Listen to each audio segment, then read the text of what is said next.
Hello and welcome. Hello and welcome. Great to see everyone.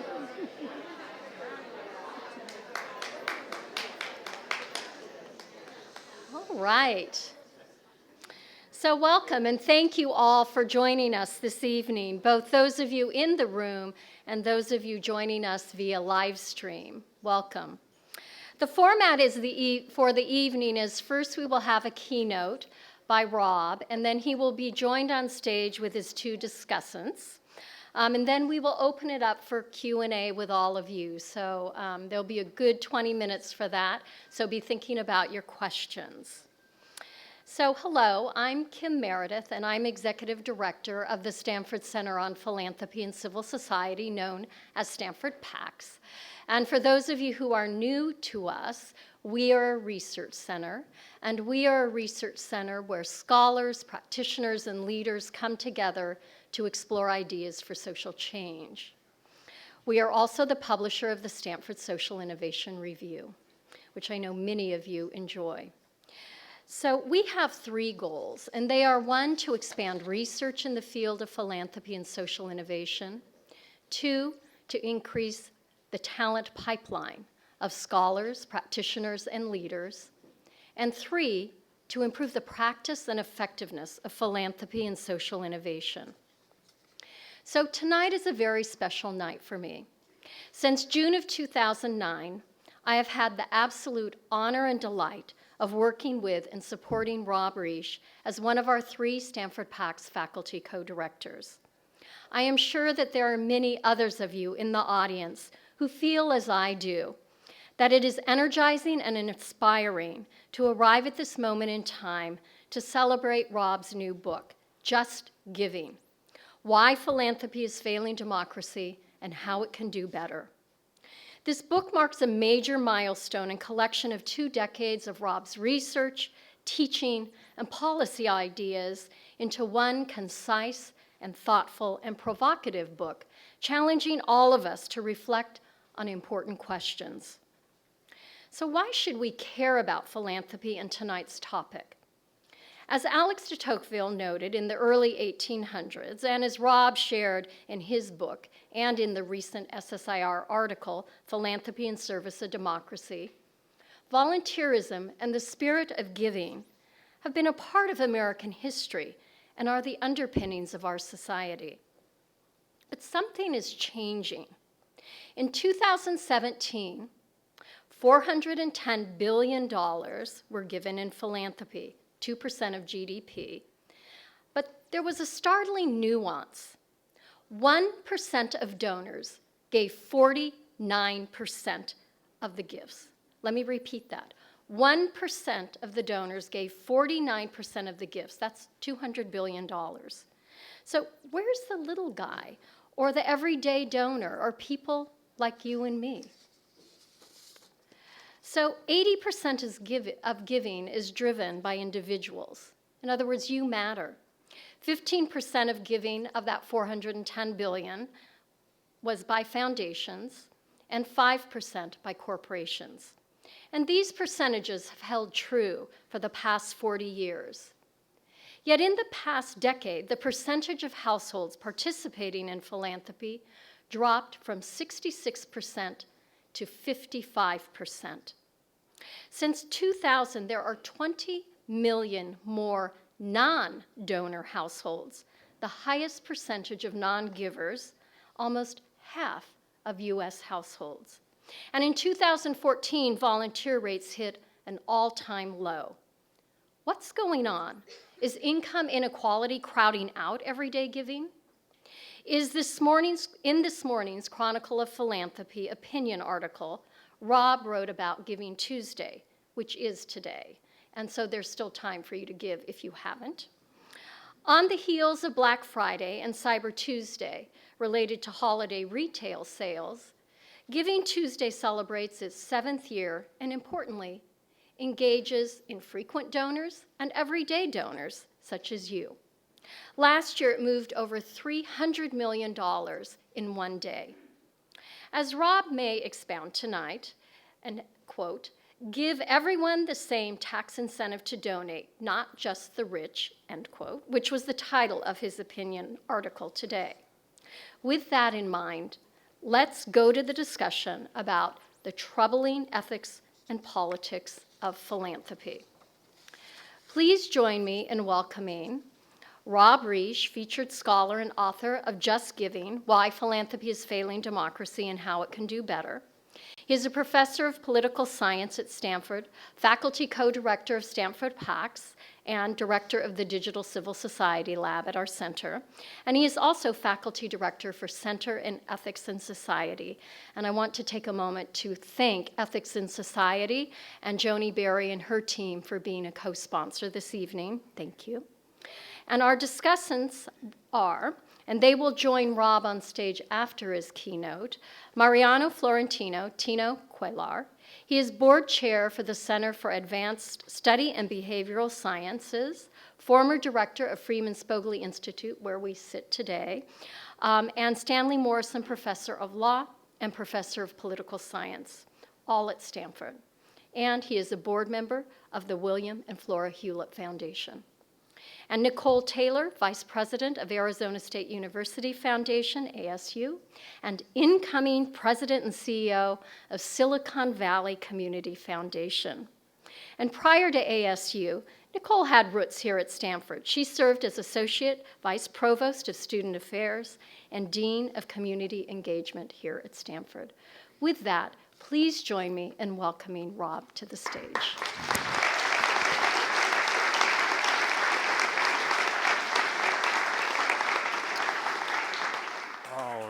Thank you so much. It's an enormous pleasure to work so hard on a piece of scholarship and then to see it come to life and have a chance to talk about it. And to be able to appear tonight in front of so many friends from the Center on Philanthropy and Civil Society, Center for Ethics and Society, people in the political science department here also in this building, other folks across the university, and some folks out in the community I know. It's just a real honor and pleasure. So I'm really grateful to be here. I am going to present to you some provocations that are contained in the book, which you can tell already from the title is a work by a philosopher. The vocation of a philosopher is often thought to be to ask the impertinent or inconvenient questions, to try to force us to confront the commonsensical or implicit things that we believe just to be obviously true about the world. And what I want to do is to direct my philosophical attention, and in extension, your philosophical attention, to the phenomenon of philanthropy. In particular, I want to examine the ethical and political dimensions of philanthropy.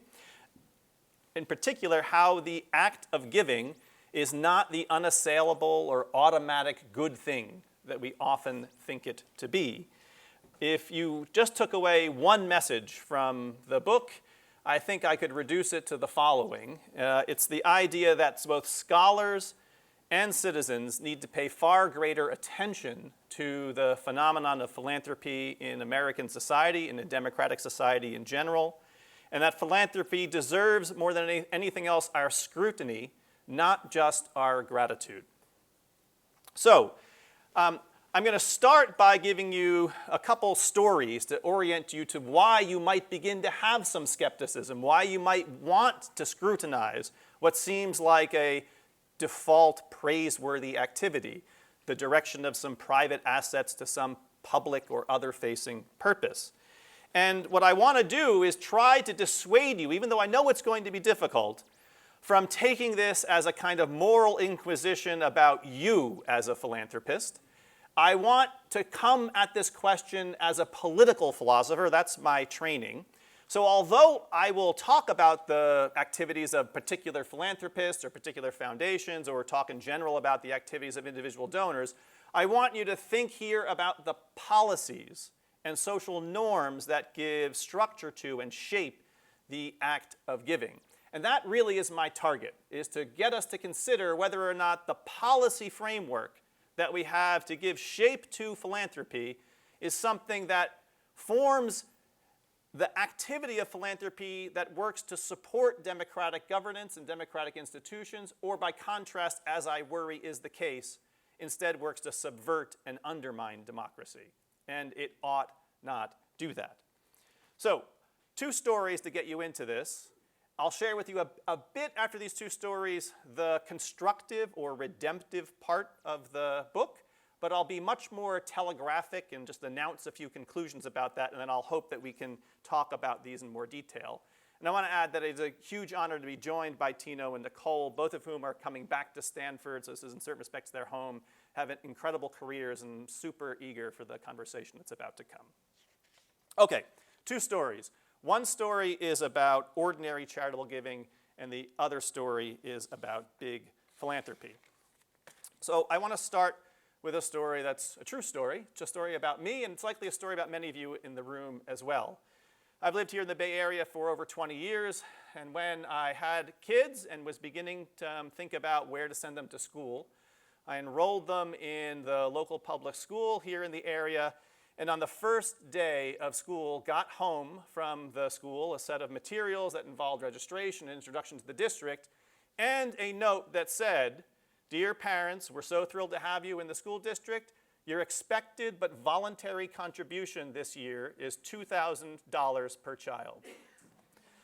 That's a frequent thing here. This is the Woodside School Foundation's page that asks and claims that they raise almost $5,000 of philanthropic money per kid. Here's what goes on in Hillsborough. This is the Hillsborough School Foundation. They raise $2,300 per child. They ask for a reach gift of $10,000 per kid. And then here's what's going on at the Palo Alto Foundation, where they ask for $1,000 per student. Now, when this happened to me 12 years or so ago, I thought to myself, well, this is understandable. It's a kind of noble impulse to try to champion the cause of public schooling. Of course, everyone has the freedom to withdraw their kids from public schools and send them to private schools. And here, people are supporting their own child's public schools, their own district or town's public schools, and that seemed like a good thing. But however, and you can see where this is going, I'm sure, wealthy towns and neighborhoods can raise far more charitable dollars than poor towns and neighborhoods can. And I started a little project to collect the data on how much money philanthropically Palo Alto, Woodside, Hillsborough raises per child. And you saw the numbers there, $1,000 per child, $5,000 per child. Woodside raises more philanthropic money per child than it receives public dollars per child. And if you look at what happens in San Francisco, which also has a school foundation, or Oakland, which also has a school foundation, or even East Palo Alto, which has philanthropic efforts, they are not raising thousands of dollars per child charitably. They're raising far less than that. So I thought to myself, here is an example of charity that does not serve to redress disadvantage. In fact, it serves to amplify and exacerbate advantage. It confers upon the children of Palo Alto more advantage than they already have, relatively speaking. And of course, non-trivially, it's no accident that realtors are amongst the most eager supporters of school foundations, because this also serves to reinforce and boost property values, something in the obvious self-interest of any property owner. And as I began to collect data about this, I thought, oh, this is just a small project I'm going to have about tracing the odd phenomenon of charity that worsens inequalities rather than remedies them. And then I realized something additional that then puzzled me, which is that the contributions that people make to these school foundations are tax deductible. So the federal government is subsidizing the worsening of an inequality that it seemed to me some government agency was already responsible for redressing. Why was it that the rest of the country was foregoing tax dollars in order that the kids in Palo Alto and Hillsborough and Woodside would have modestly additional charitable support? So I thought, I don't know the answer to the question about why we have tax subsidies for charity. Maybe I'll go looking for that answer. And I started then a much bigger project than just tracing the story about charity that worsens inequality in the form of private giving to public schools, and a story about the charitable sector writ large. Now, the interesting thing, Kim already gave you some of the data here. You might think about charity the common sense thing that people often believe, which is that charity is mainly about almsgiving. It's mainly about assistance to the poor, about trying to do something on behalf of the disadvantaged in society. But when you look at the actual distribution of charitable dollars in the United States, shockingly little is about almsgiving in the traditional sense. This is a year earlier than the data that Kim just provided you, $390 billion given away in 2016. The vast majority comes from individuals. And then if you take a look at the distribution of those charitable dollars, here's what it looks like. 31% goes to religion. That's the contribution to the Sunday basket in church or the synagogue or the mosque. 15% to education. And you see across the board, public society benefit pretty small. There are various ways of trying to trace this. Here's what I want you to look at. If you only think about individual giving, the 72% of all giving, roughly speaking, in a year, which is the majority of all giving, here's how it breaks down. Individual giving accounts for more than 60% of it goes to religion. And if you look at the basic needs category, 10%. Roughly speaking, 10% of charitable giving in the United States goes to meet the basic needs of people. If you're thinking to yourself, but what about the Salvation Army? What about the religious or faith-based social service organization which is providing food for people or shelter for people? Those organizations like the Salvation Army or the Mercy Corps have been separated out into the appropriate basic needs category. Religion is the maintenance of your religious institution. And what's perhaps even more worrisome from a certain perspective is that this is what happens with all individual giving, but the wealthier you are, the less likely you are to support basic needs. Here's the picture of giving for people with more than $1 million, in which basic needs shrinks to 4% of the giving of wealthy people. You'll notice that religion shrinks incredibly as well. And what expands? Education, the support perhaps of your alma mater, or of your own kid's public school, or the annual fund in the private school. So the preferences, philanthropic or charitable preferences of wealthy people are not the same as the ordinary American or the middle class or poor person. And the wealthier you are, the less likely you are to support basic needs. Here's a couple other pictures of that, because you might be thinking, let's try to parse out the data in a way that makes maximally generous assumptions about things in education or health, because surely, even in the museums, part of the charitable giving to a museum goes to subsidize access to people who couldn't pay at the door, to make field trips for people who don't have access. So a bunch of scholars about 10 years ago tried to make the most generous possible assumptions about basic needs bundled into healthcare, education, arts, and culture. And here's what they came up with. On the left-hand side, for all donors, 31% at most goes to assistance to the poor, religious basic needs, umbrella, other, etc. And for the wealthy, it's 22%. And that's if you make every generous assumption you can about these other categories in the ways that they might assist the disadvantaged. This puts it all together. Here's an income scale on the bottom axis, and that shows you the higher up you go in your wealth, where it is you tend to give. Education begins to claim a greater and greater sum, religion a smaller and smaller sum, and basic needs shrinks from 10% to 4%. So I'm just reporting some facts to you here. Charitable giving turns out not to be about almsgiving, assistance to the poor, assistance to the disadvantaged. It turns out to be something else, support for a variety of organizations in civil society.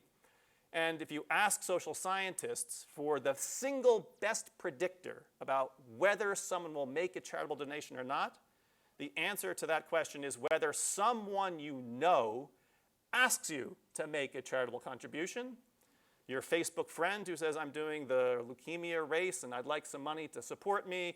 The person at the school who says the auction is next week and we really like you to be there.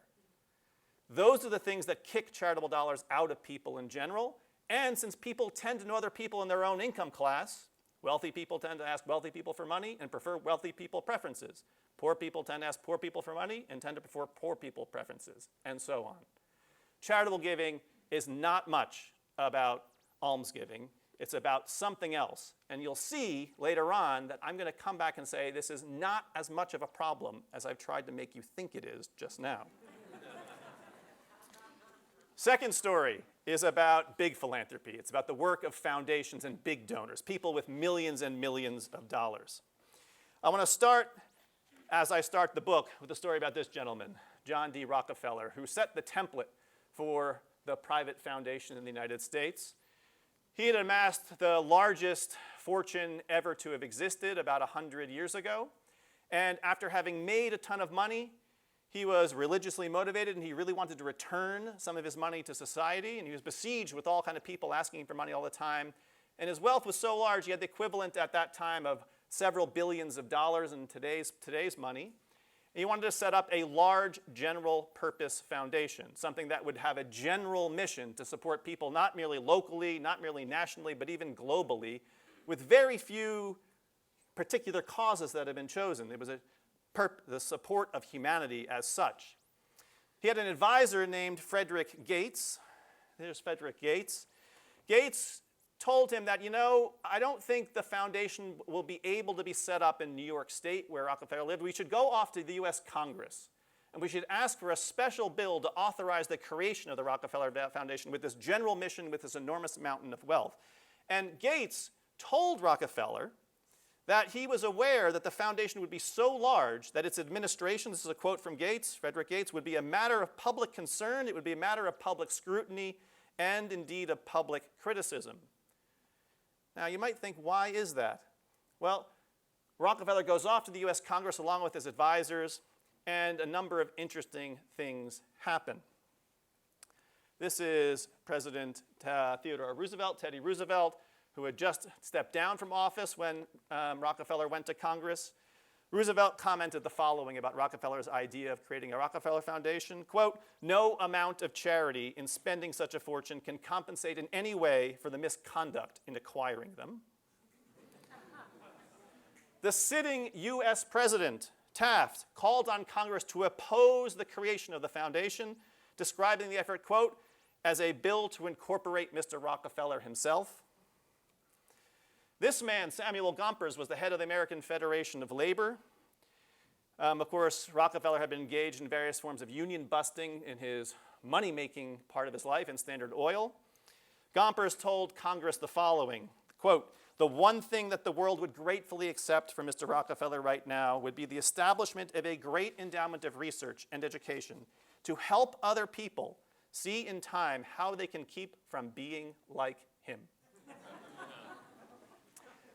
Perhaps the most caustic, the most skeptical thing came from this man, G.K. Chesterton, who was writing from overseas when he learned about Rockefeller's plan to create an enormous foundation, and wrote the following, which I'm going to quote a little bit at length because, of course, the rhetorical power of Chesterton is significant. Chesterton wrote of Rockefeller, "Philanthropy, as far as I can see, is rapidly becoming the recognizable mark of a wicked man. We have often sneered at the superstition and cowardice of the medieval barons who thought that giving lands to the church would wipe out the memory of their raids or robberies. But modern capitalists seem to have exactly the same idea, with this not unimportant addition, that in the case of the capitalists, the memory of the robberies is really wiped out. This, after all, seems to be the chief difference between the monks who took land and gave pardons and the charity organizers who take money and give praise. The difference is that the monks wrote down in their books, quote, received 300 acres from a really bad baron, unquote, whereas the modern experts in charitable organizations record the 300 acres and call him a very good person." That's Chesterton's view. If any of you have read Anand Giridharadas' book, Winners Take All, The Elite Charade of Changing the World, Chesterton was on to that thesis more than 100 years ago. All right, now, from my point of view, expressing enormous skepticism about the money-making part of the wealthy person is all well and good, but I'm personally more interested in paying attention not to whether the wealth was earned legitimately, but whether or not there's something worrisome about the foundation as such, even if the money was earned in a completely acceptable way. And in fact, when Rockefeller went to Congress, he got criticism in that way too. This is John Haynes Holmes. He was a Unitarian minister who was well known in the country. He was the founding board chair of the American Civil Liberties Union. He said the following before Congress, quote, "I take it for granted that the men who are directing these foundations, the men who represent the Rockefeller Foundation, are men of wisdom, they're men of insight, they're men of vision, they're animated by the best motives. My standpoint, however, is the whole thought of democracy. And from this standpoint, it seems to me that the Rockefeller Foundation and its very character is repugnant to the whole idea of a democratic society. Sitting U.S. Senator Frank Walsh summed it up pretty clearly. My object here, he wrote, is to state as clearly and briefly as possible why the huge philanthropic trusts known as foundations are a menace to the welfare of our society. Now, perhaps you're wondering what's going on here. Future Justice Brandeis, not a justice at that point, wrote that he had grave apprehensions about the work of philanthropists. And why? Because it put even greater power in the hands of already powerful people. And that, I think, is the core insight I want you to think about for a second. Big philanthropy is almost by default, by definition, the exercise of power by the wealthy. It's an effort to direct private assets for some public influence. And in that respect, my own starting point as a democratic theorist, as a political scientist, is that wherever we see power being wielded in a democratic society, the appropriate attitude to power is not to thank people for wielding it, but to scrutinize people to see whether it supports rather than undermines our democratic ideals. That is what I think is the appropriate attitude to the work of big philanthropy, to make sure that the power wielded by big philanthropists doesn't undermine democracy, but rather tries to support it. And that was the concern expressed by Brandeis and others, that big philanthropic trusts, big foundations, represented a way for people of enormous wealth and therefore already of enormous power to now operate that power in a different philanthropic sphere under the guise of being an especially benevolent person. Let me put it in the most provocative way I can for you at the moment. We currently live in an age not where people direct scrutiny towards philanthropists, but just shower them with praise. So what a prototypical wealthy person does in the United States today is to seek every legal means possible to diminish the taxes they pay to zero, withdrawing their participation from democratic society as one citizen amongst many, and then to complain about inefficient or bad or dysfunctional government, to ask for a further tax break to set up a private foundation with their own name, to use their own discretion to shower their preferred benefits on other people, and in return for this entire operation, to ask the citizens to bend over in gratitude to them for it. The worry, as you can see, is that foundations are a profoundly undemocratic or anti-democratic element. They represent, here's my punchline summary, an exercise of power by the wealthy that is mainly unaccountable, oftentimes untransparent. Here's an updated note for you. There are almost 100,000 foundations, private foundations in the United States today. 90% of them do not have a website. If you wanted to try to get a grant from the vast majority of foundations, there's no mechanism available for you to inquire about it. It's really only the biggest foundations that allow grant writing or grant applying.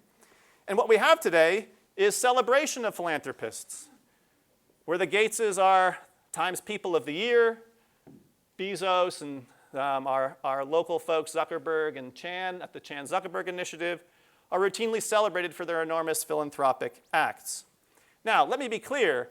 I will come back to have a redemptive story to tell about what philanthropy can do that does not have to do with the particular causes of the philanthropist. I'm not engaged in a project of moral advice to donors.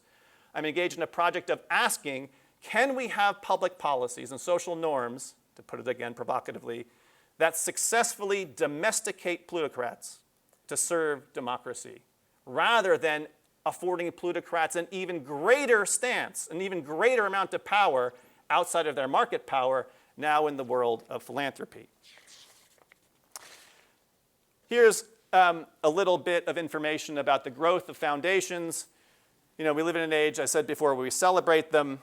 And I now want to end with some telegraphic and constructive conclusions, having tried to arrest your attention and to orient you to have the same scrutiny that I think is indeed appropriate.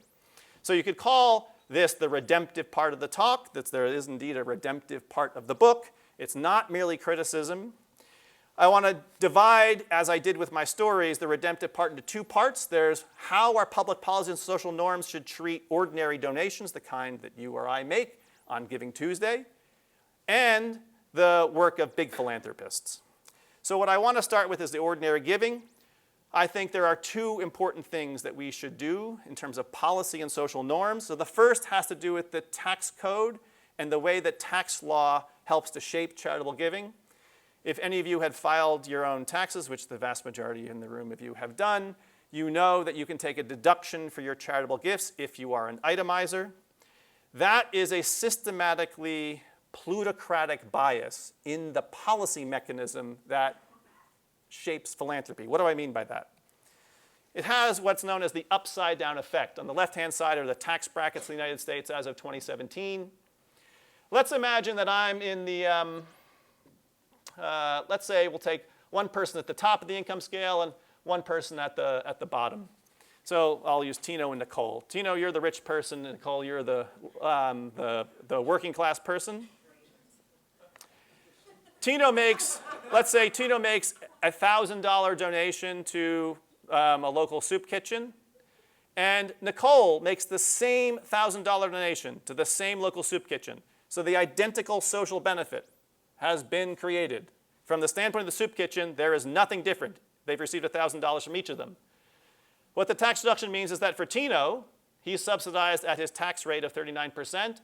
It costs him $600 to make that $1,000 donation, and $400 is forgiven from his tax burden, which is to say collectively forgiven by all of us as citizens.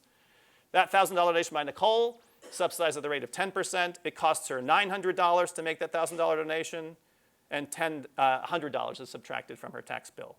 The wealthier you are, the cheaper it is to be virtuous, is the lesson to take from that. So without giving you the argument for what should be done, I want to say that the solution to this problem is to scrap the tax deduction entirely and to replace it with a capped tax credit, which would treat all donors equally rather than systematically amplifying the already considerable voices of the wealthy. Second idea for ordinary giving, I tried to make you worried before about how little philanthropy is redistributive, how little charity actually is almsgiving. I want to suggest that when we think about why we have charitable policies in a democratic society, I want to claim that the goal of charitable policy should not be to undertake the project of meeting justice and redistributional ends.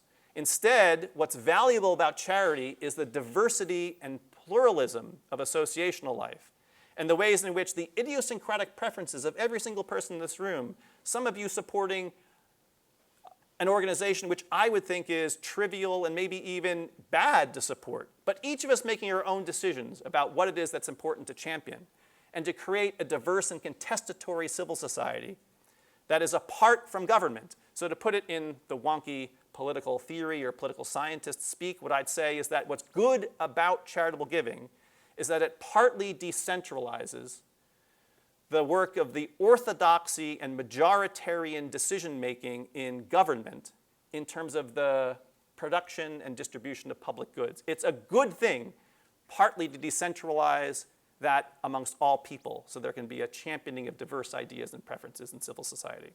That's the rationale. Pluralism, not redistribution, not almsgiving, that should underwrite the policies that treat civil society. Finally, what is there to do about the big philanthropists? I'll say just a couple things about how it is that even the work of big philanthropy can play a salutary, supportive role in a democratic society, despite all of the things I mentioned earlier that came in the earlier era of criticism Rockefeller. And here, to make this argument, what I want to take as a starting point is something that will seem extremely difficult to do, what seemed it to me for a long time, to take the unaccountability of the philanthropist and turn that unaccountability from a vice into a certain type of virtue. So first, let me say why the philanthropist is unaccountable. Think about foundations with respect to their marketplace sort of peers, corporations in the marketplace, and to government agencies. In the marketplace, you've got investors who hold you to short time horizons and want returns. You've got competitors who are seeking to put you out of business. You have to meet the demand and accountability logic of things that are internal to the market. You can't just decide to do whatever you want for no reason. In a public agency, if you're using tax dollars, someone or another eventually is standing for election, and if they don't satisfy a constituency, that person will get voted out of office, and someone else will come in with a different set of preferences. By contrast, if you are a donor that creates a foundation, or if you work in a foundation, there is no accountability like exists in the marketplace, and there's no accountability that exists as in government. You have no competitors. There's no foundation that's trying to put another foundation out of business. You have no consumers who can decide to stop purchasing things. You have grantees who are supplicants, who are trying to butter you up to get the next dollar out of you. You have no one who stands for election.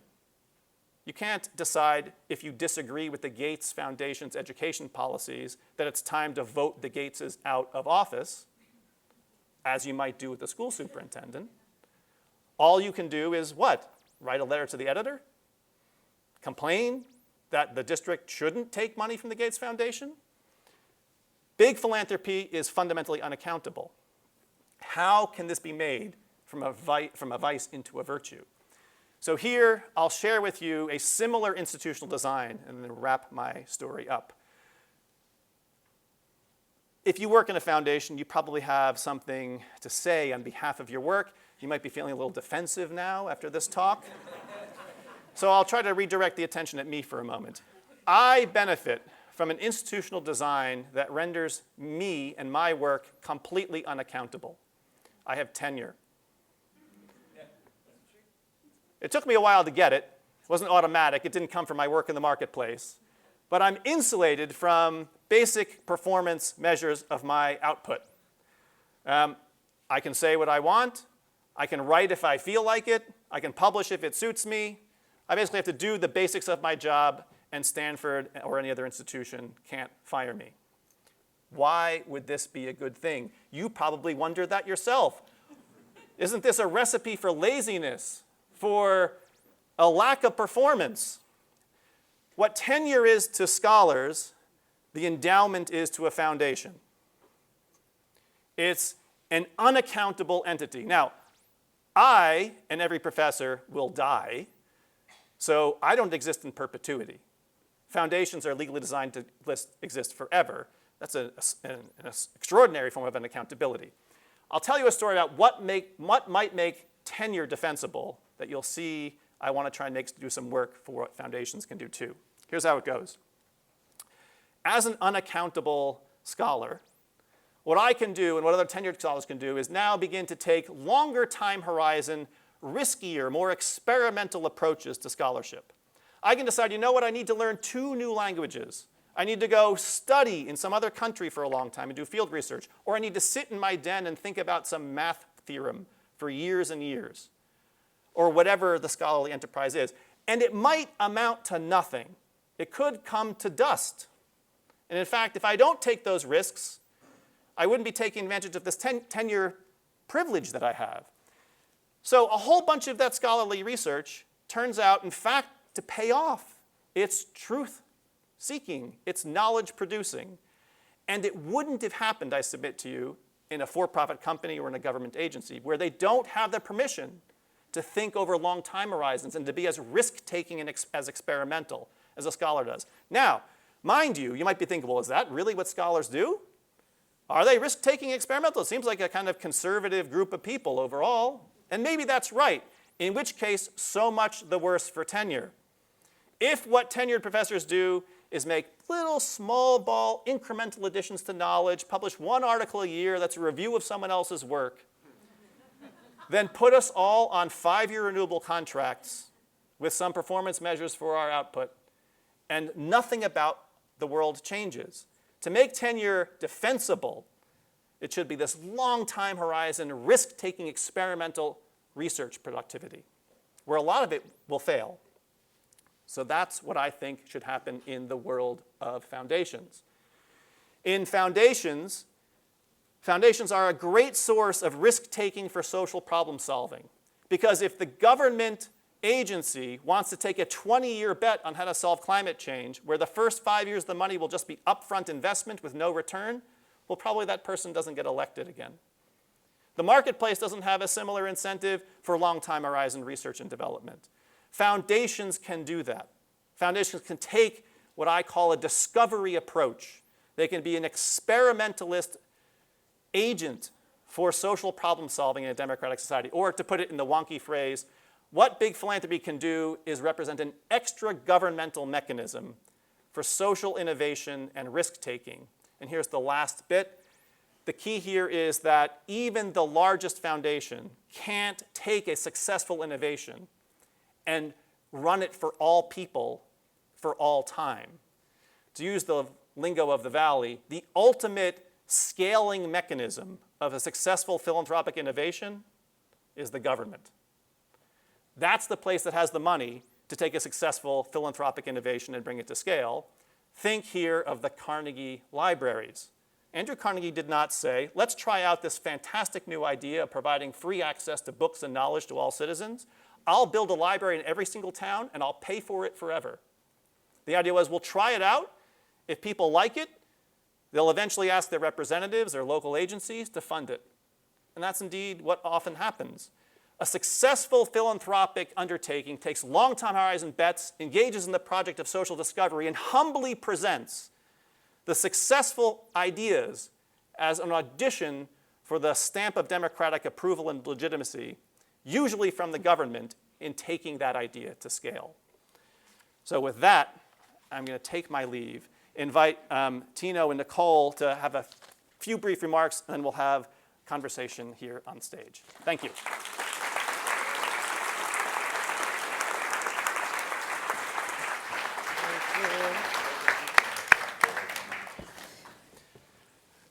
You want to go first? Sure. We were drawing straws, and I lost. Just kidding.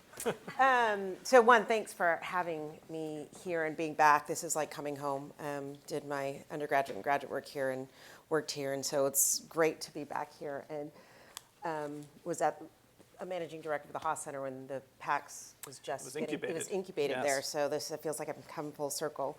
I've run a community foundation, I've run a private foundation, and I'm about to run another community foundation. Not just any community foundation. Yeah, true.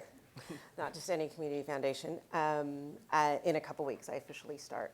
So my perspective is informed by over 20 years of working in philanthropy and having the privilege of working with donors who are trying to figure out how to do good with the money that they've made. Community foundations are a different beast, if you will, than big philanthropy, big foundations. And one of the things that, you and I talked about earlier today is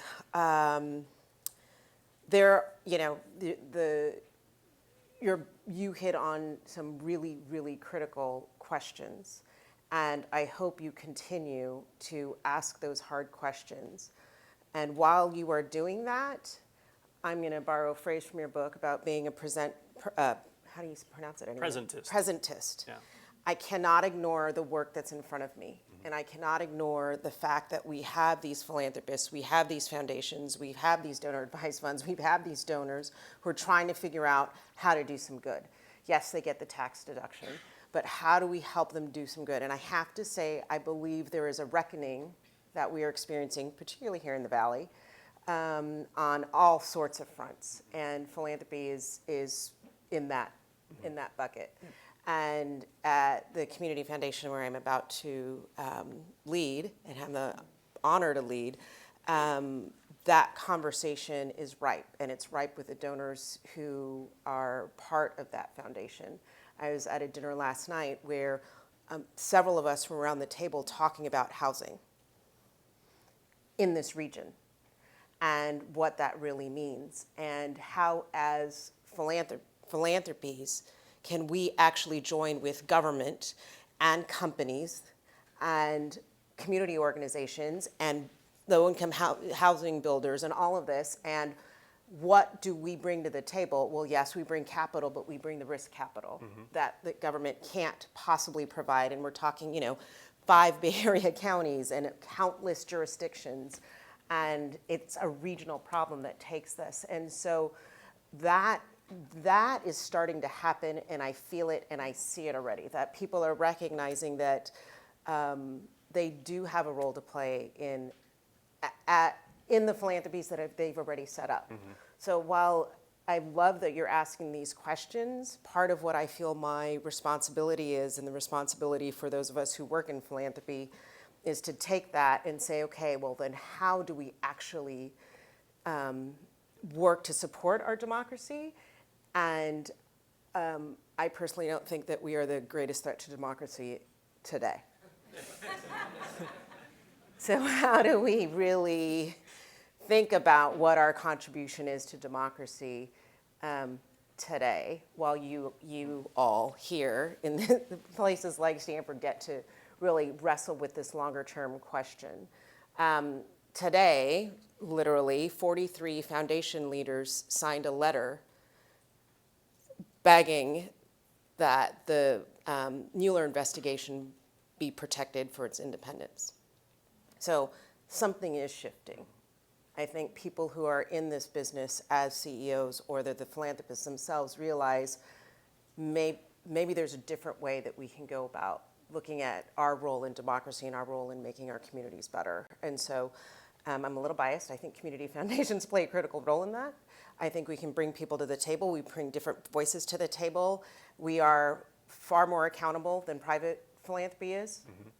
We have many donors that we answer to. We have community organizations that rely on us. We have the ability to connect the dots between the needs in the community and the philanthropists that want to figure out how to address those needs. And we are willing to put ourselves in the crosshairs of really difficult, sticky community issues. And so that's why I love the work that I get to do. So that is my perspective on what can happen. So it's kind of like an addendum to your conclusion about what philanthropy can do, and I'm seeing it happen. Yeah.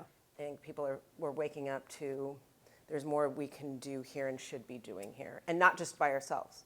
Like, how do we do this with local governments, with state governments, with federal governments? Like, how do we actually do that? Super. Well, Tina, I want to move over to you, but I want to flag that I'm eager to come back, knowing that it's not even your official first day yet at Silicon Valley Community Foundation. But you've had lots of experience in community foundations, and I want to talk a little bit about how they're different from big foundations, donor-advised funds, where's the community part of a community foundation, those kinds of things. Yes.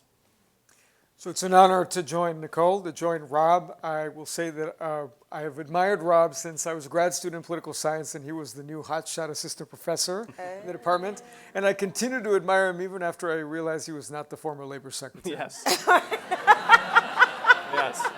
Exactly. I also want to add just that when you were pointing at me and saying Tino's the wealthy donor, that was entirely hypothetical.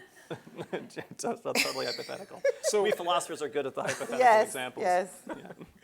Yeah. I love how provocative and direct your book is. I love how it calls us to reflect on how giving is not an unalloyed good. I love how you are challenging us to think about the connection between philanthropy and democracy, particularly now. I love how you are questioning assumptions. I do think that one thing that makes it really hard for me to take a very compelling argument and then to think about what it means in practice. Yep. When I think about my role as a board member at the Hewlett Foundation, or as a scholar, or as a public official, is that at times you are such a good writer that it is not always clear to me if we're thinking about a first best world or a second or third best world. Right. Let me unpack that for a moment, right? So as a political theorist, you have to speak a little bit to the idea of like, what is the good we are after, right? So let's start from first principles and imagine a democracy that works really quite well, where people do their job as a citizen, they are relatively well informed, they make decisions that we may not all agree with, but they are civically minded. And in that kind of world, like, what space would we want to reserve for a philanthropic organization, foundation, or wealthy donors? Like, what would we want to do with their money? What would we want them to do with their money? How much we want to subsidize or not? Yep. Then at times, you acknowledge that is like so not the world we're living in. Right. And it is so much not the world we're living in that we could actually have a conversation about whether we're in a second best world, where we make assumptions about behavioral economics. We realize that our institutions like almost never live up entirely to our ideals. Or actually, if we're in a third best world, Yep. where like basic norms that we're holding together, like Right. what the democratic enterprise is, Yes. are not exactly holding. Yes. Yes. And as you go down that Yeah. incline, it becomes harder to know how to apply the policy implications, because all those things that you rightly expect from democracy, some farsightedness, not just focus on the present, some Yeah. ability to be respectful about other views, are cannot be assumed. And then you have to ask yourself, like, where does society look for a long-term perspective? Right. Yep. Universities, Right. tenure, courts, Yep. philanthropy. And then you kind of stop counting, right? Having worked in the White House, I will tell you there were many amazing things about that experience. But long term in that context meant 3 months out. Yeah.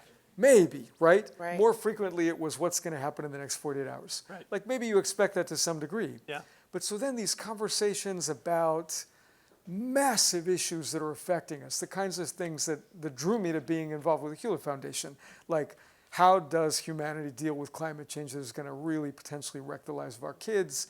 How do we think about how open educational resources will affect the quality of public education in 15 or 20 years?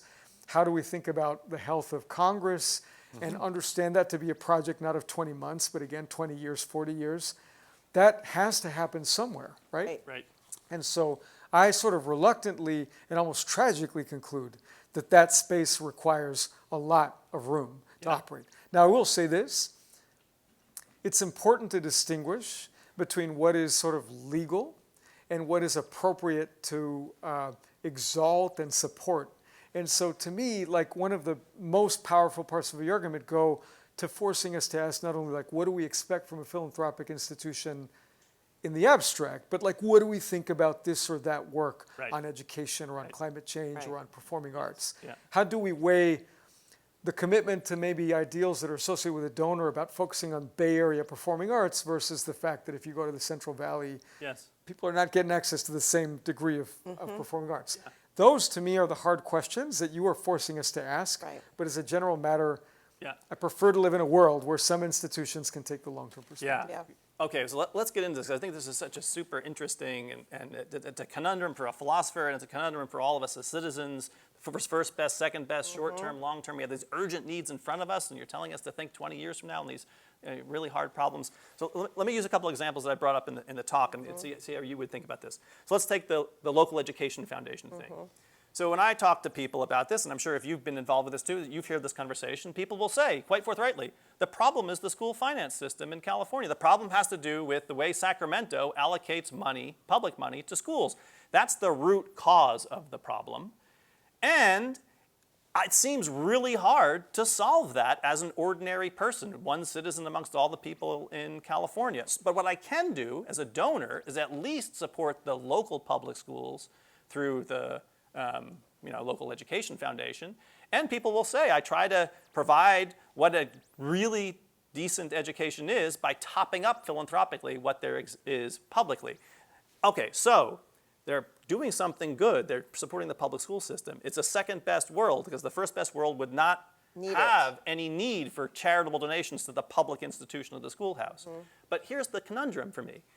Think about the donor to the local public school who says, I know the problem's in Sacramento, and I want to know, okay, well, what are you doing about that problem? How is the charitable donation to the Palo Alto School System for Excellence, or whatever it's called, PI, how is that somehow making more likely systematic political change in Sacramento? And the worry is that since all of us have limited time and limited resources, if we direct all of our attention to the charitable act, we never get to the root problem. A more recent example. Bloomberg just made the largest single gift in this year, largest gift ever, I think, to an institution of higher education. Nice to be Johns Hopkins. right? $1.8 billion to Johns Hopkins. For what? For a cause that I think all of us would champion, to allow need-blind admission forever for everyone who applies to Johns Hopkins. In the op-ed he wrote in the New York Times, he said, I think all of us would agree that your ability to access higher education should not depend on your family income. He had a policy goal in mind. And what he did philanthropically was solve that problem at one institution of higher education. A worthwhile and impressive thing to do.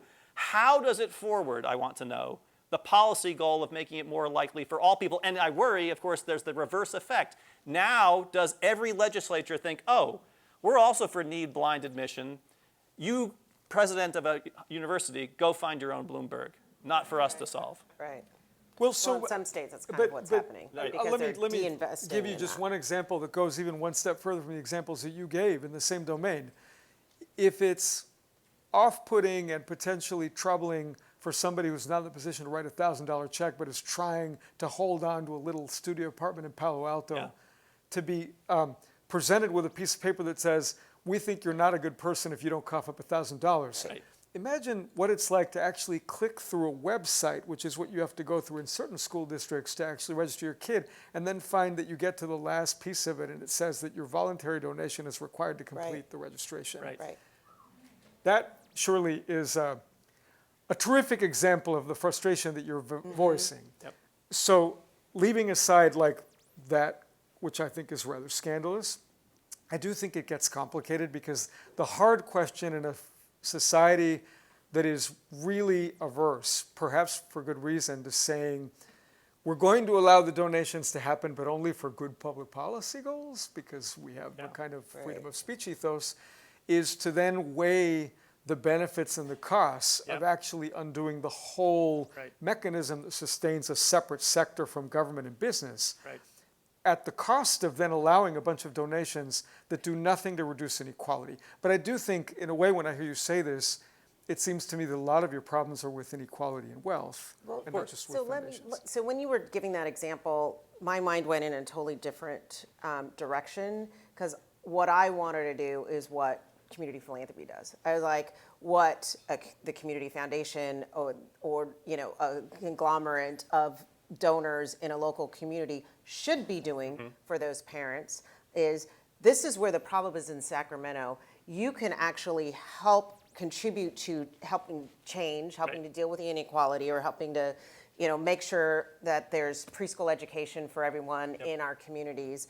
And this is how we are designing this effort. This is where you should be really focusing on adding your donations, because these organizations are actually making the change that you care about. Right. This is the effort that we are locally, like this housing effort that I really hope we can get off the ground and build 8,000 units, affordable housing units in the Bay Area, right? So that I think is the role that philanthropy can also play, is knowing that there's some basic things that most people in a community care about, and we should be shining the light on a way that you as an individual can help contribute to moving the needle in whatever the issue is. Is it contribute as a donor or to contribute as a citizen? I think it's both. I think it's because we're not in this first or second world. So in some cases, we're like in the third, fourth, fifth best Right. world, which isn't best. Right. None But- of that, but right? it's a good So I think question. it's both. I think for now, we need the resources, and we need to be leveraging those resources and the risk capital,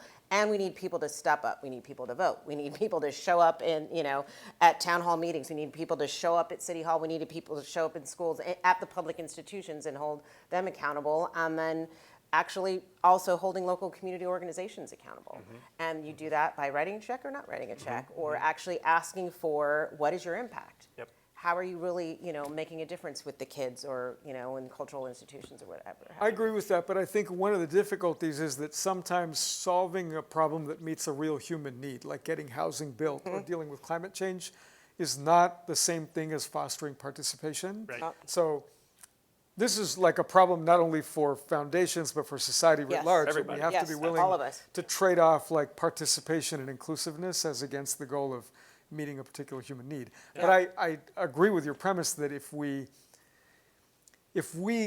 get everything that people like me who are mildly optimistic about the sector want, we would want a sector that is caring a great deal about how not only to solve the immediate problem, but to build the infrastructure of participation Right. Yes. so that other voices can Excellent. Right, right. Did you want to say something No, else? I was bringing So it up. let's take that point and think locally here, since we're here in Silicon Valley. So I'll try out a thought on you. I want to call this a hypothesis, not a conclusion yet of mine. But I mean, I don't have that many conversations with big philanthropists, but I've met some by doing the work here at the Center on Philanthropy and Civil Society, and there's a lot of discussion these days about the change in philanthropy, big philanthropy in general, an East Coast model to a West Coast model, what it means to have major money as a financier, which is the typical case in the East Coast, as opposed to an engineer here on the West Coast.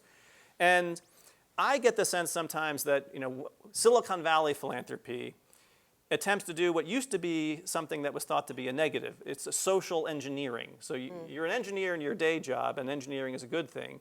And then you go over to the philanthropic part of the thing, and you want to engineer good outcomes for people, which doesn't necessarily engage their own agency. It doesn't activate their work as a citizen. If you can just somehow produce nice benefits for them that improve their welfare, do good things. The Mark Zuckerberg gift to Newark Public Schools, where he'd never, as far as I know, set foot in Newark before making the donation. I could be wrong about that. He wasn't deeply experienced, as he now acknowledges. Do you worry about an engineering approach to philanthropy? The idea that it's like an app for solving a social problem that people use but don't engage their civic agency? So this is what we call in law a leading question. But I mean, I worry about an engineering approach to engineering. Like I think with all respect and appreciation for my many engineer friends, I haven't worked deeply sort of in domains where like the work itself is engineering, but I've frequently been in teams with people who are engineers, and the ones that I most admire and learn from are the ones that are part engineer and part anthropologist, who know how to listen to other disciplines and who are able to question their own conclusions. I do worry profoundly about an overly technocratic approach to anything, to government, to law, to philanthropy, but I also don't want to lose one thing that people maybe rightly associate with engineering and with more technocratic approaches, which is a degree of rigor about, and this goes a little to your point about accountability, about what you're trying to achieve and what methods you're trying to use and what sorts of costs you're willing to bear. And I would take it one step further and ask, who is going to bear those costs? I think that matters because if you want to make sure that you are deliberating thoughtfully, either internal to an organization or to share it a little bit, you ought to take the time to think about it. I'm less concerned now than I was 10 or 15 years ago. Why is that? Because 10 or 15 years ago, big philanthropy really came on the scene. And these folks were trying to solve really huge problems, intractable problems, diseases that had been around forever, really big things, and didn't always succeed, and actually failed more than they succeeded, and have been, fortunately, I think, vocal about the lessons learned. Right. Mark Zuckerberg talks about Newark. Right. Bill Gates talks about polio popping up again, and they thought they eradicated it. Right. And folks like that are being very vocal about the lessons they learned and how they had to be humbled into realizing they didn't have the answers. That's right. And thought that they could apply what they did in their businesses and companies to social problems and what they learned. And because of that, 10 to 15 years later, we have a new generation of philanthropists who are looking at that and realizing, okay, one, I can't do it all by myself. And this is far more complicated than creating an algorithm to solve something, right? So, so I'm less concerned than I was than I used to be. So, and if I could just add, I think that's a terrific point, and that's why, in a way, at a minimum, you want a little pluralism out there. Like you want the effective altruism people and give well, but you also want folks to say, you know what, I do not want to submit my interest in supporting a vibrant art scene in Fresno, California, to cost-benefit analysis. Or given that 50% of charitable dollars go to your church, or at least like a GiveWell report on how effective the church was would be a very strange thing. I mean, there's cost-benefit analysis, and there's cost-benefit analysis, but why do we have the jury in the legal system? We don't have it because it's efficient, because it saves time, because it leads to more accurate outcomes. We have it because of some piece of the process that requires a check so that we have trust. I want to open it up to questions in just one minute. I want to put on the table two last ideas just to get your reaction to. So my book ends with a set of reflections on two relatively recent developments, especially prominent here in the Bay Area, but more generally. The first is the rapid rise of donor-advised funds, and you are about to steward over the greatest mountain of them in probably the world. And some people worry, I'll say that I share this worry, that it's a way to warehouse philanthropic wealth, all of the immediate upfront tax benefit while the money sits there with no payout requirement. So how do you think about the shift to donor-advised Right. funds? And second, some people now don't even want to bother with the form of the private foundation. Yeah. They'll create an LLC, a limited liability Right. company. Chan Zuckerberg Initiative is not a private foundation, it's an LLC. The Emerson Collective, the Omidyar Network, the Open Right. Philanthropy Project. Right. This is a rising form here, and it allows you, since it's not harnessed to the rules that govern private foundations, allows you to make seed investments in social enterprises, allows you to make political donations to candidates, does do political advocacy with even lower transparency requirements than private foundations have. Right. So what do you think about donor advised funds and what do you think about the LLCs? So I'm going to jump in on donor advised funds because I think it is very different. The community foundation model for donor advised funds is very different than the Vanguard, Schwab, That's right. Fidelity Yep. version, where we are in the business, and community foundations were set up as community chests. We are in the business of the betterment of our local communities. So we strive to, as a field, and we strive to, the Silicon Valley Community Foundation, to work with our donors to move those funds, to get them active in our local communities, and to bring a value proposition to them on whatever issues they may care about, as well as the issues that are very pressing to the local community. The large, our colleagues at the large investment houses that form these charitable funds, very different. Yep. They're, I'm not going to speak for them. Okay.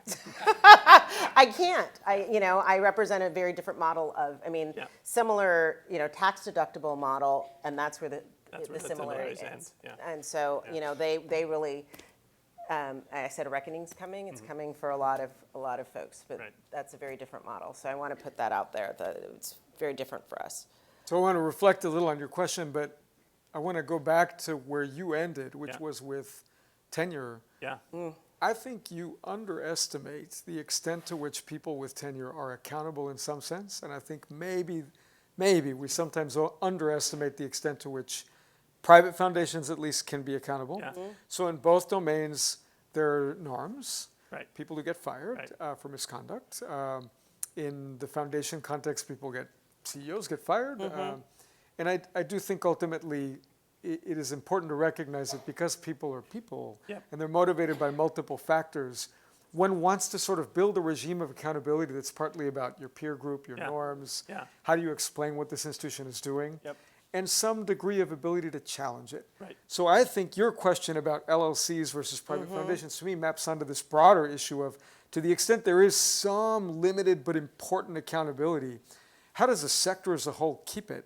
And I think Yeah. in that domain, there's some room for diversity of model, Sure. community Yeah. foundations, I think private you're right. foundations, Yep. LLCs, Yep. so long as we don't forget that citizenship still carries with it a burden to render the whole sector Yeah. accountable. Yeah.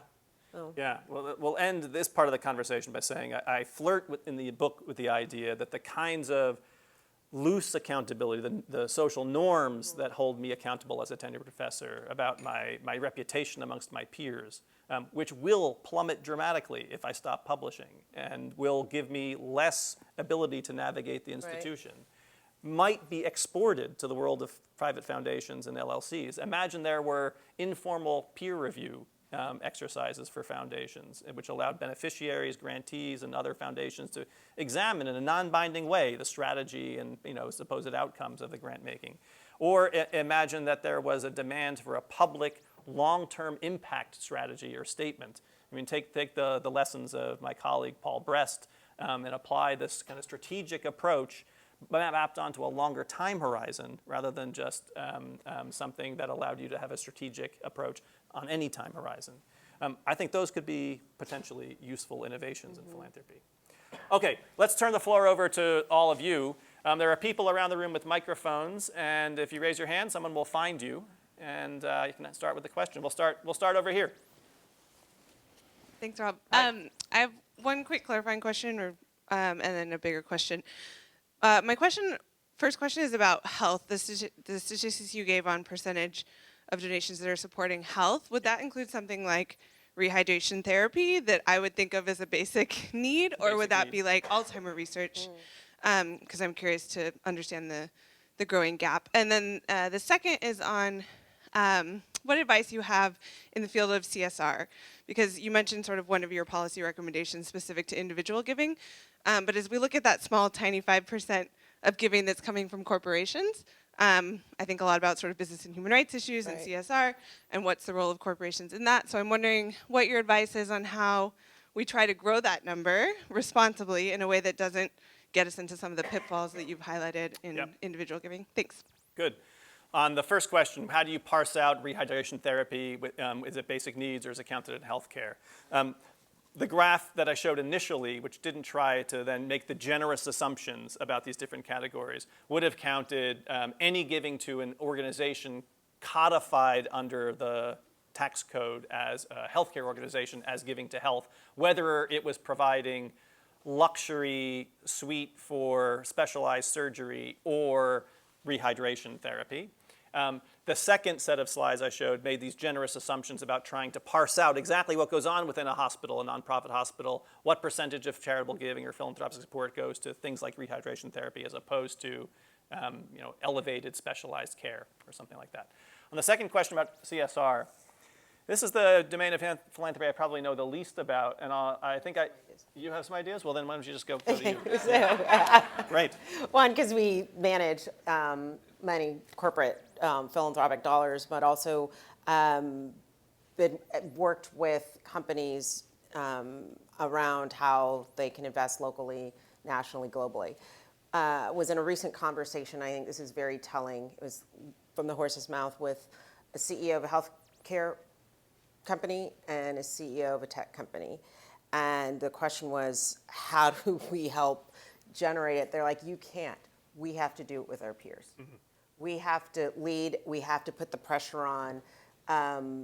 We need your help, but we have got to bring our peers to the table around this. And that's, fortunately, this region has several companies that are fairly active, probably make a majority of the 5% in that graph.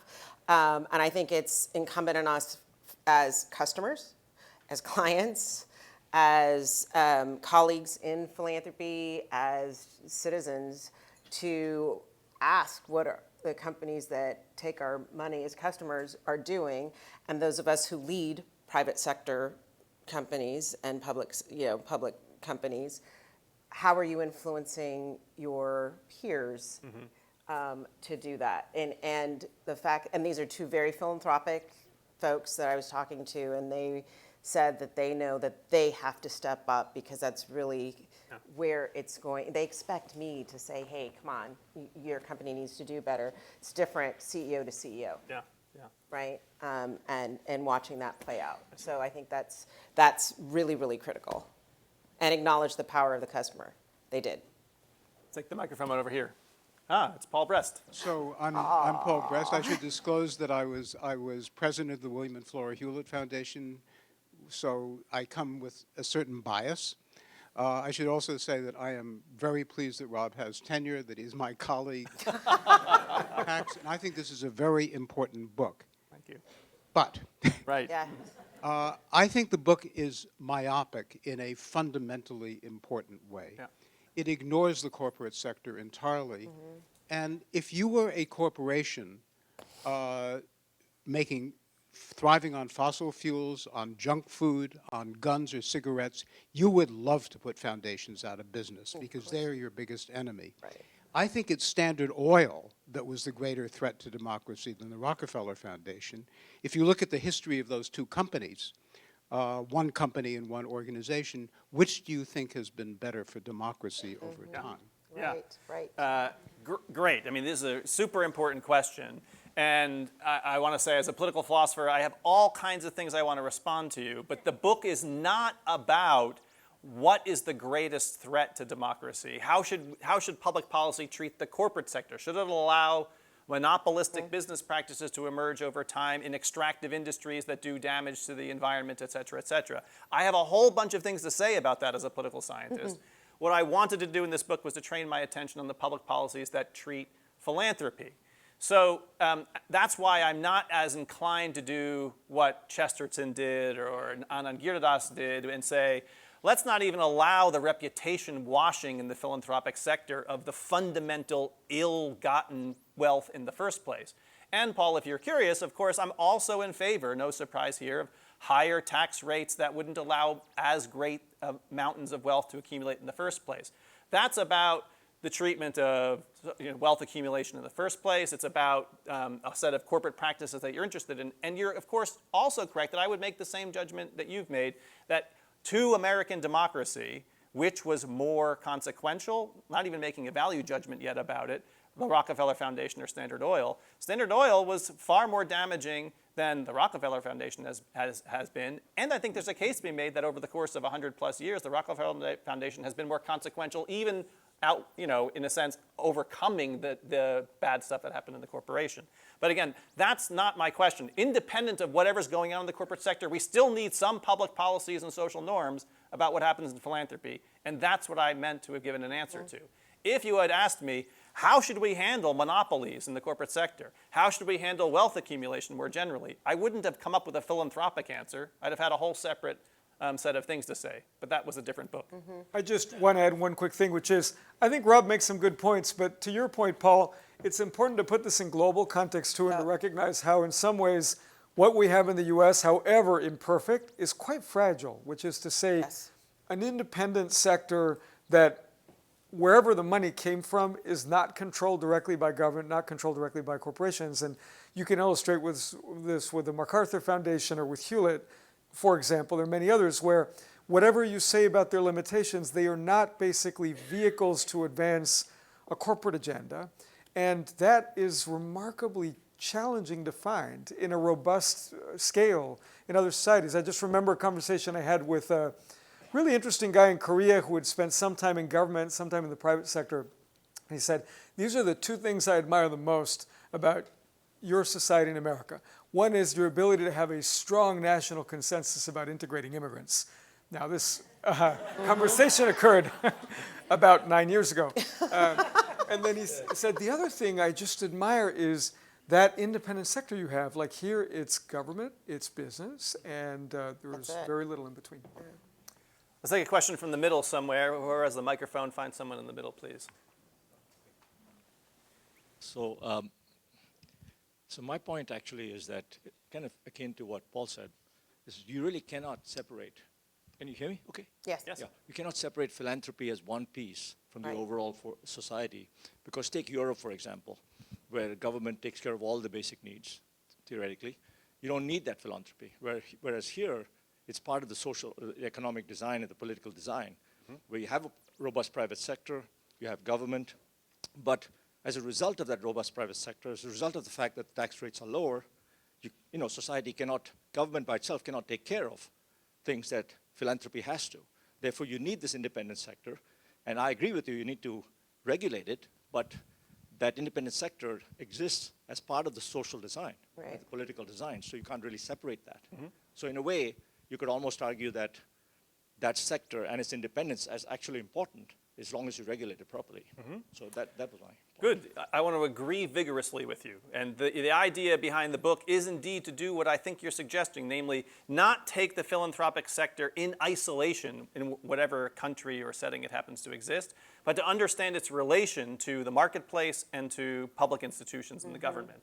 Only when you see that full picture and the whole ecosystem can you begin to take stock, it seems to me, of what the policy framework ought to be for philanthropy or for anything else. That's why, for example, the story I told about big foundations and what they can do, this long time horizon experimentalist approach to social innovations, is a rationale derived from the observation that there is a short-termism built into the marketplace and into democratic government. Not a form of dysfunction, but an inherent logic about meeting consumer demand and meeting investor pressure over short time horizons that aren't 30 years long or 20 years long. And democracies are not going to have elections on a 30-year cycle either.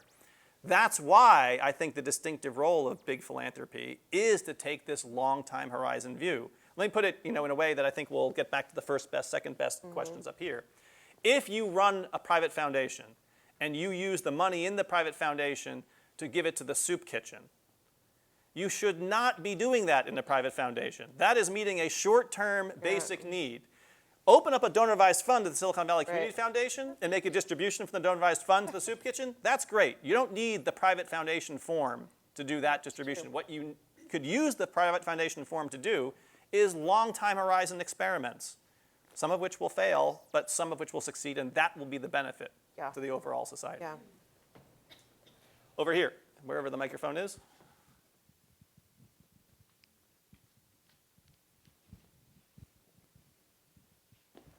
Hi, Valerie Kahn, Science Philanthropy Alliance. So to feed into what Rob just said, we work at the Science Philanthropy Alliance with funders, many of whom you named, in the Valley and abroad, to fund basic scientific research, which is also always for the long term. Right. So they have the very long-term horizon. But one of the challenges we're seeing, and I'd like to hear your responses on, is how do we, with all this vast wealth that's being generated, and some of it is from very young people who still are very much in wealth generation mode, regardless of what their net worth is. How can we accelerate and really urge them to begin their philanthropy and to start giving, whether it's from those big DAFs or through the community foundation? I think that's a question for Yeah. you. I mean, part of what I think this comes back to my comment about reckoning, we also have to do a better job of getting the message out and getting folks to recognize that the good that they can do and how they can be part of something bigger, and regardless of how much they have to give away, that they can be part of something bigger that's really moving the needle, that's really being about scale and really being about impact. And that the onus is on us to really get the word out, and back to the value proposition, really have people understand what does that mean?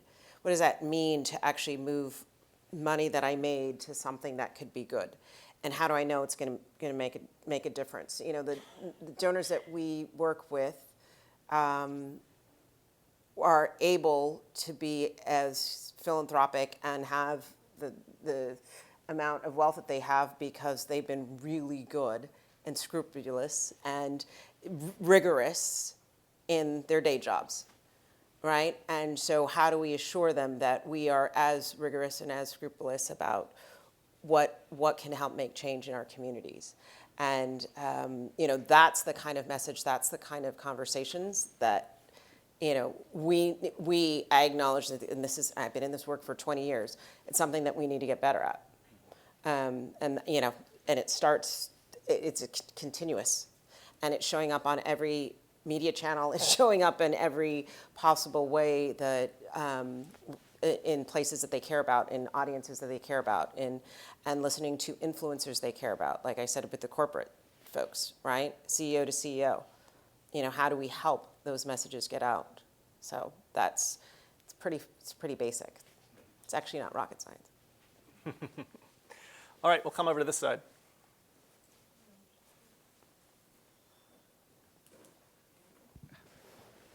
Hi, I appreciated your citing the lefty journalist Mark Dowie, his book American Foundations.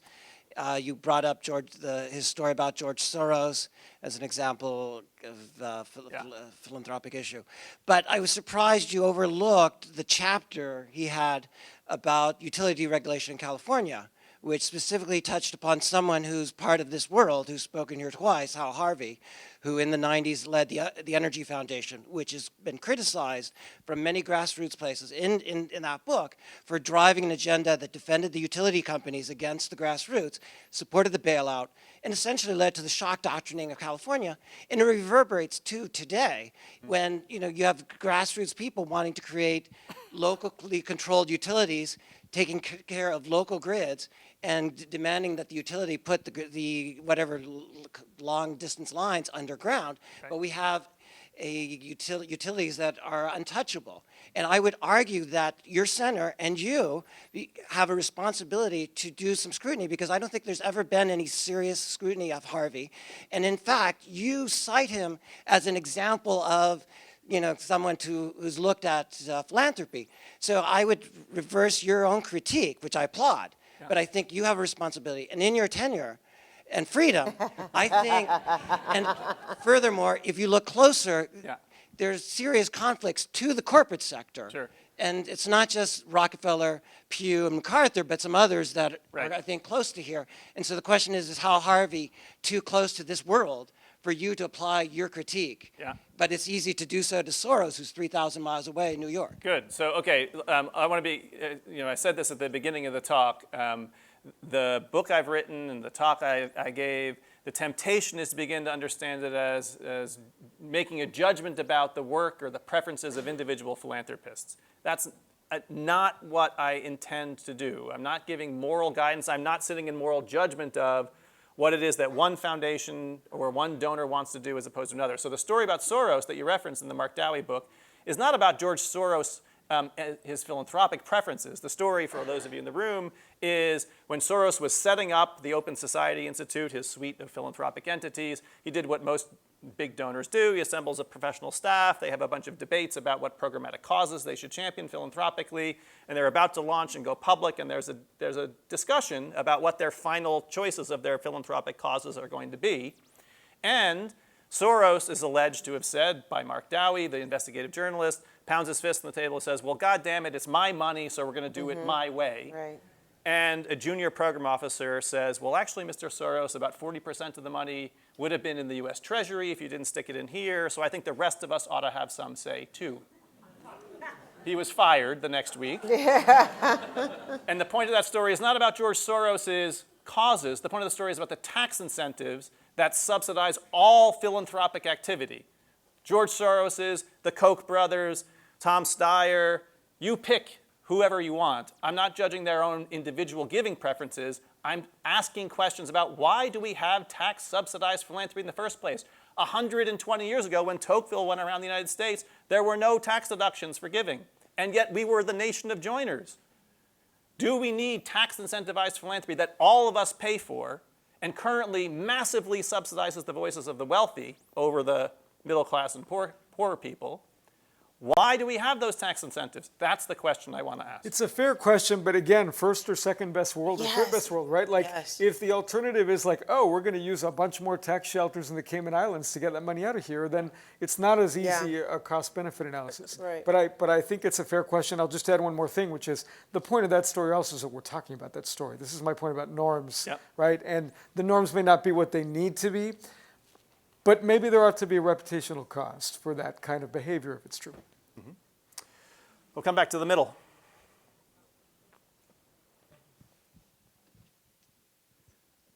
Thank you for your talk.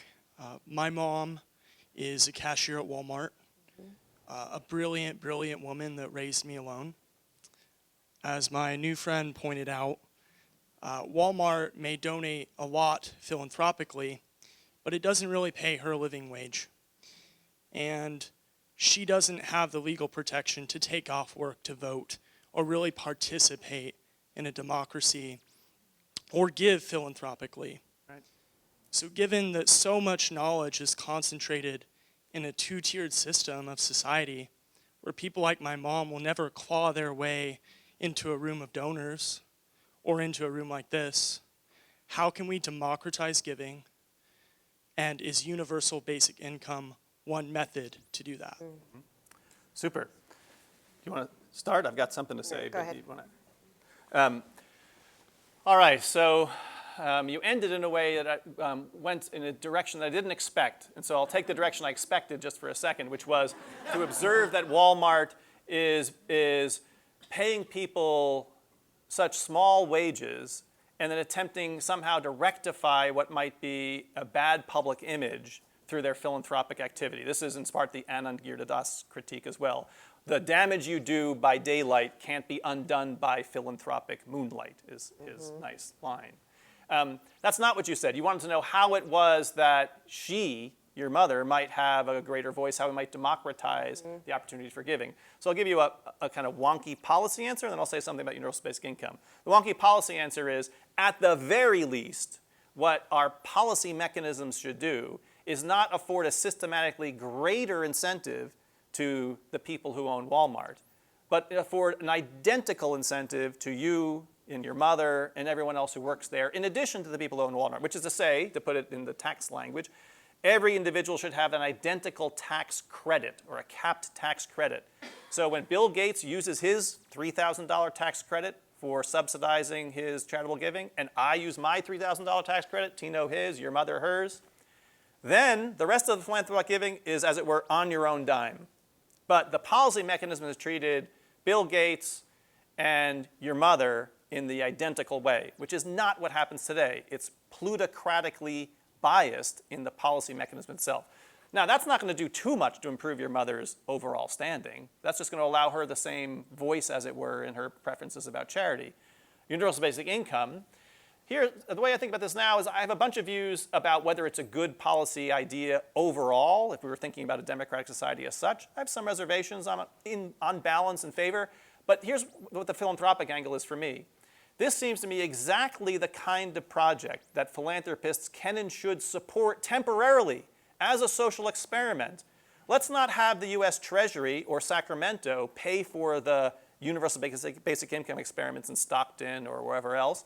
Let's have those funded philanthropically, subject to extraordinary social scientific testing on the design mechanisms of exactly how they're worked out.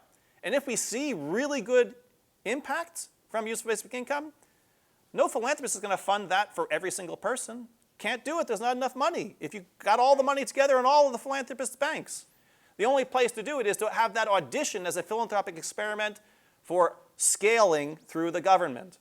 And maybe in 10 or 15 years, we'll have an evidentiary base about the best design for a UBI that some enlightened legislatures can then pass into law. And that would be a great outcome.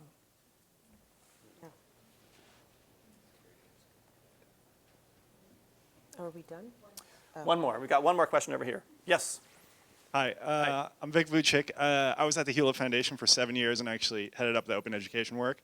And one of the things that I wrestled with a lot, and I was curious when you mentioned, and you just touched on it again, of an ideal long-term view and where government is the scaling mechanism, but you didn't mention markets as a potential scaling mechanism. And I was curious, A, whether that was intentional, and then B, as we get, you also mentioned some of these newer philanthropies that do both investments and whatnot.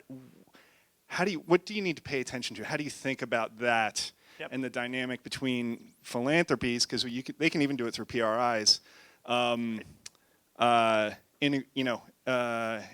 intermingling and supporting for-profits for scaling purposes in other ways. Excellent. So I'll give a quick response. If you want to jump in, please do as well.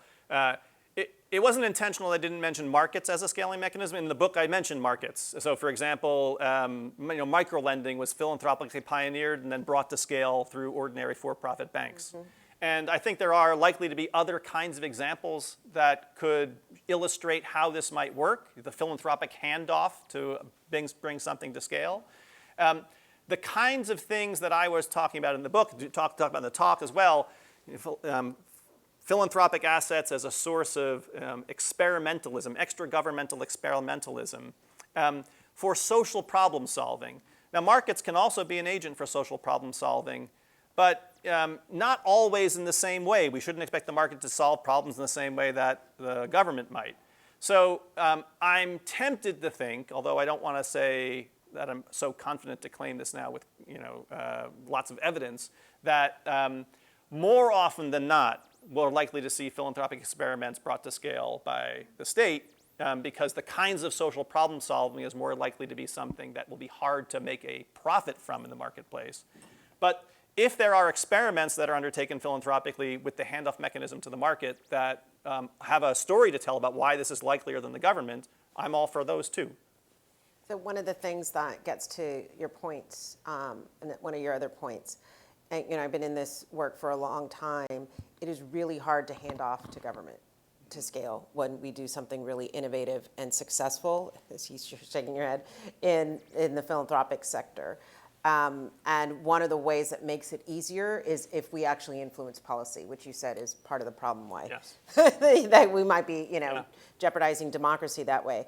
It has been really hard for that handoff to happen without that will of the folks who are in appointed and elected positions to really think about how they could even help scale. They are, I believe, the appropriate vehicle to do that. It has been easier sometimes for the private sector to pick up some things, but we're having to do both. We're having to do the innovation, be the risk capital, and then work with the governments on shifting policy, thinking about providing them assistance, walking kind of hand in hand with them, and even then it may not happen. So it's this issue of scale is a real problem and a real issue that I think we're going to be struggling with for a while. Agreed. Two quick thoughts. So first, this is kind of an indirect proof, as it were, but we ought not to forget the ways in which philanthropy can help government by demonstrating or admitting what is not working. That's a sort of it sounds depressing, but like, don't underestimate the power of a foundation saying, you know, we tried smaller schools, that did not work. That is not the right thing to do. And then second, markets, of course, to some degree, I think what you're seeing in clean energy in particular is a good example of how important that is. But I want to go back to the previous question and make just this last observation. It is so basic that we sometimes forget the interdependence of markets and public policy, right? Markets are structured by policy. So if we go back 100+ years and reflect on what was going on in society back then, the anxieties, the concerns, the tensions people had, some of which Rob highlighted with his slides.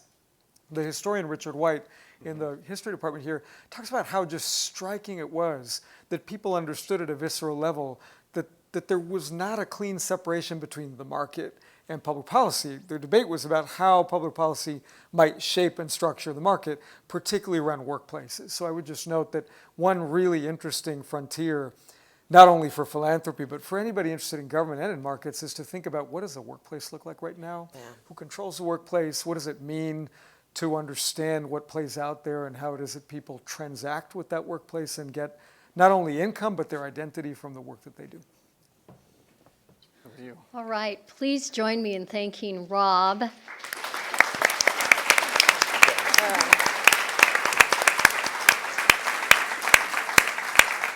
And of course, Nicole, welcome back, and Tino, you too. So please join me in thanking them. And then to all of you who are here, we will continue to have a reception out in the lobby. And then please mark your calendars for January 10th, same room, a little bit earlier in the evening, around 6 to 7:30. We will be featuring Carrie McClellan, author of Silicon City, digging into some of the topics that came up around public-private partnerships related to affordable housing. We're collaborating with Stanford Law School and Professor Michelle Anderson there, who was an advisor to Carrie during his law school years, and with the Graduate School of Business, Sarah Sewell. So we'll look forward to seeing all of you on January 10th, right after the New Year's holiday. And in the meantime, have a wonderful holiday season. And again, please stay and pepper them with questions in the lobby over drinks. Thank you. Bye-bye.